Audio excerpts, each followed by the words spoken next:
Your honour, একটা ছেলে কতটা খারাপ হলে বাপের নামে মামলা করে?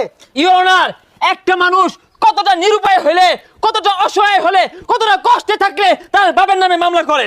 এই যে মুরব্বী, আপনি যে দীর্ঘ 30 বছর ধরে বউ নিয়ে শুয়ে থাকেন, আপনার ছেলে কি বাধা দিয়েছিল? সিসি বাবা এগুলা কি কও? তাহলে আপনার ছেলে বিয়ে করে এই শীতের ভিতরে একটু উম্মা যাইবো, আপনার এত অসুবিধা কেন কেন কেন? Order order order. Sagar Miah, আপনাকে কিছু প্রশ্ন করছি, বলেন তো আপনার বাপের চুল কেন পেকেছে? বয়সে বাকছে। না, আপনার চিন্তায় তার চুল দাড়ি সব পেকে গেছে। কুনচুম সাঙ্গা করে নিয়ে চলে আসেন। শুধু তাই নয় ইওর অনার, এই যে আমার মক্কেল 53 কেজিতে চিন্তায় 18 কেজিতে নামছে ইওর অনার। বিজ্ঞ আদালত, আমার প্রতিপক্ষ উকিলের মক্কেল জনাব আবুল মিয়া জীবন যুদ্ধের শেষ পর্যায়ে তার ওজন 18 কেজি কেন 9 কেজিতে আসলেও আমাদের কোনো আপত্তি নাই।